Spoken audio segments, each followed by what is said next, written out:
Hello friends welcome to your favourite channel GK perfect. तो आजिर video हल DHHर preparation स्ट्रेटेजिर ऊपर।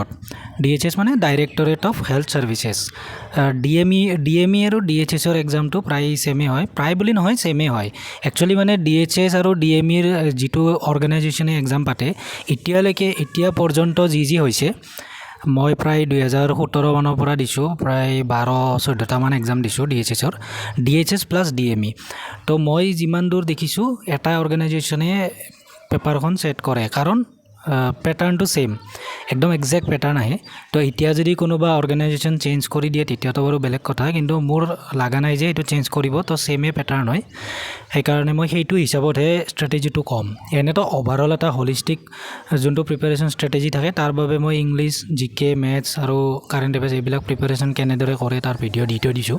কিন্তু যদি ধৰা প্ৰিভিয়াছ ইয়াৰৰ হিচাপতে যদি তুমি চোৱা তো DHSৰ কেনেকুৱা ধৰণৰ আহে।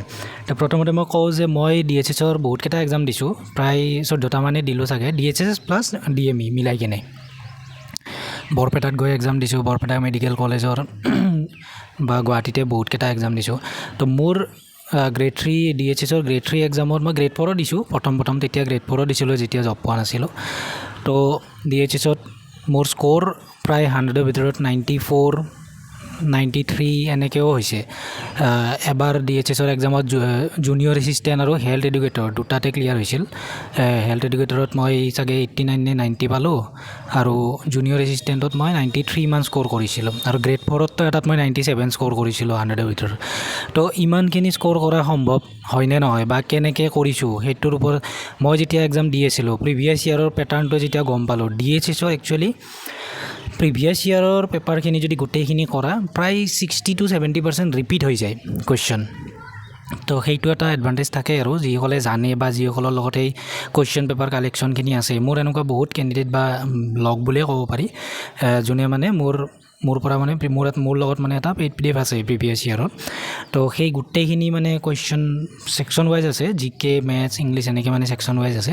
গোটেইখিনি লৈ মই কৈছিলোঁ যে প্ৰিভিয়াছ ইয়াৰখিনি চাবা, আৰু লগতে যিহেতু 80% মান জিকে কাটি দিয়ে কেতিয়াবা, যে মানে 100ৰ ভিতৰত 80টা জিকে থাকে, 10 মাৰ্ক ইংলিছ আহে 10 মাৰ্ক মেথছ আহে, সেনেকৈও দিয়ে কেতিয়াবা আকৌ 70 জিকে আহে। তো তাৰে সেই জিকেৰ ভিতৰত মেক্সিমাম পৰ্চন ষ্টেটিক জিকে থাকে আৰু ছায়েন্সৰ থাকে। তো ষ্টেটিক জিকেটো মোৰ PDF আছে, বহুতে জানে সেইটো এটা। সেই মই যোনটো ষ্টেটিক জিকে PDF বনাইছিলোঁ একচুৱেলি সেইটো চবতে কামত আহে, কিন্তু মই একচুৱেলি সেইটো DHS এক্সামৰ কাৰণেহে বনাইছিলোঁ। মানে যেতিয়া মই এক্সাম দি আহোঁ, মই ক'লোঁ নহয় 14-15টা মান এক্সাম দিছোঁ, তো যিমানে মই এক্সাম দি আহোঁ কোনোবা নহয় কোনোবা এটা নতুন মই ষ্টেটিক জিকেৰ টপিক এটা পাই যাওঁ, মানে কুৱেশ্যন এটা পালোঁ, কুৱেশ্যনটো মই নোৱাৰিলোঁ, সেইটো এটা পাৰ্টিকুলাৰ টপিকৰ পৰা আহিছে, তো মই কি কৰোঁ সেই গোটেই টপিকটোৱে মই মানে নোটছ বনাই লওঁ।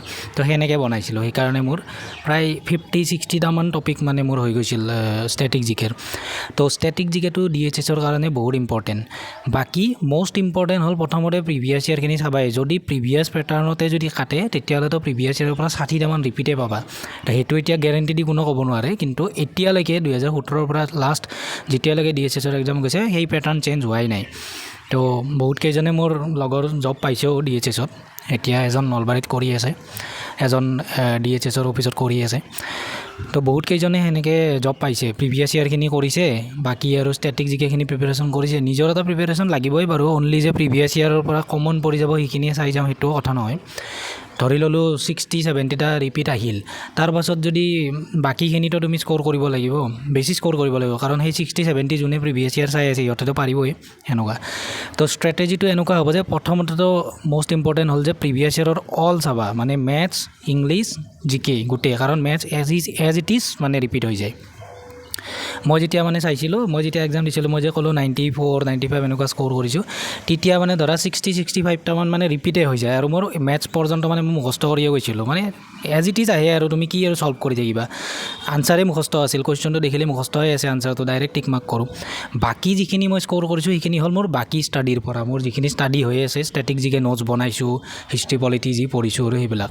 আছাম ৰিলেটেড কুৱেশ্যন প্ৰায় নাহেই, ইমান অহা চান্সেছটো মই দেখা নাই, আৰু কাৰেণ্ট এফেয়াৰ্ছো ইমান মই দিয়া দেখা নাই। তো তো মোৰ এটা ছায়েন্সৰ PDF আছে, মই সেইটো স্পেচিয়েলি DHHৰ বাবে বনাইছিলোঁ। সেইটো ছায়েন্সৰ এটা নোটছ দিয়া আছে মোৰ টেলিগ্ৰাম চেনেলত, PDF এটা দিয়া আছে ফ্ৰী অফ কষ্ট, সেইটো চাবা, সেইটো ইম্পৰ্টেণ্ট, সেইটোৰ পৰা কুৱেশ্যন আহে। আৰু ইংলিছৰ এটা আদাৰ নোটছ বুলি এটা দিয়া আছে, এটা হ'ল গ্ৰামাৰৰ দিয়া আছে আৰু এটা ইংলিছৰ আদাৰ নোটছ দিয়া আছে, য'ত এই ডিমিউনিটিভছ, চিমাইল ৱৰ্ডছ এইবিলাক দিয়া আছে। সেইবিলাক বস্তু DHHৰ কাৰণেই বনাইছিলোঁ মই সেই নোটছটো, কিন্তু সেইটো পাছত আকৌ কোৰ্টৰ এক্সামতো কামত আহিছে। তো কামততো আহিবই, সেইটো পঢ়া বস্তু যিহেতু, কিন্তু স্পেচিয়েলি মই মানে সেইকেইটা নোটছ DHHৰ কাৰণেই বনাইছিলোঁ। তো সেই নোটছটো চাবা ইংলিছৰ, আৰু ছায়েন্সৰ নোটছটো চাবা, লগতে ষ্টেটিক জিকেটো কোনোবাক লাগিলে মোক ক'ব পাৰা, মই দি দিম সেইটো এটা। আৰু প্ৰিভিয়াছ ইয়াৰখিনি যাক লাগে সেইখিনি লৈ ল'লে হ'ল, বা কাৰোবাৰ যদি আছে গোটেইখিনি, কিন্তু ধৰা 2017ৰ পৰা 2021 মানলৈকে 22 মানলৈকে যিমানখিনি আছে আৰু পেপাৰ, সেইখিনি কালেকশ্যন কৰি ল'বা, লৈ কেনে সেইখিনি চাবা। তো এইখিনি বস্তু কৰিলে অভাৰঅল DHHৰ কাৰণে মেক্সিমাম পৰ্শ্যন হৈ যায়, আৰু বাকীটো নিজৰ প্ৰিপাৰেশ্যনৰ ওপৰতে থাকিব। তো DHHৰ আৰু প্ৰিপাৰেশ্যন ষ্ট্ৰেটেজি বুলি আৰু ইয়াতকৈ বেছি এক্সপ্লেনেশ্যন দিব নোৱাৰি, কাৰণ এইখিনিয়ে চাব পাৰি, চালে হৈ যায় প্ৰায় মোৰ মতেদি। কাৰণ মই যিহেতু ইমানখিনি স্ক'ৰ কৰিব পাৰিছোঁ সেইটোত, বা মই বহুতকেইটা এক্সাম দিছোঁ, তো মই তাৰ এক্সপিৰিয়েঞ্চৰ পৰাই কৈ আছোঁ। যদি অৰ্গেনাইজেশ্যনটো চেঞ্জ নকৰে তেতিয়াতো প্ৰব্লেমেই নাই, কিন্তু চেঞ্জ কৰি দিলে ধৰা পেটাৰ্ণ চেঞ্জ হৈ যাব। কিন্তু সেইকাৰণে মই কওঁ যে মানে ধৰা হলিষ্টিক প্ৰিপাৰেশ্যন কৰিব লাগে, যাতে ছাবজেক্ট ৱাইজ প্ৰিপাৰেশ্যন কৰিলে যিকোনো এক্সামে মানে ক্লিয়াৰ কৰিব পাৰি। তো অভাৰঅল DHHৰ ভিডিঅ'টোত মই এইখিনিয়ে ক'ব আছিল। বাকী আপকামিং DHHৰ এক্সাম আহি আছে, তো তোমালোকে ভালদৰে পঢ়িবা। তো ভিডিঅ'টো ইমানে আছিল আজিলৈ, বাই।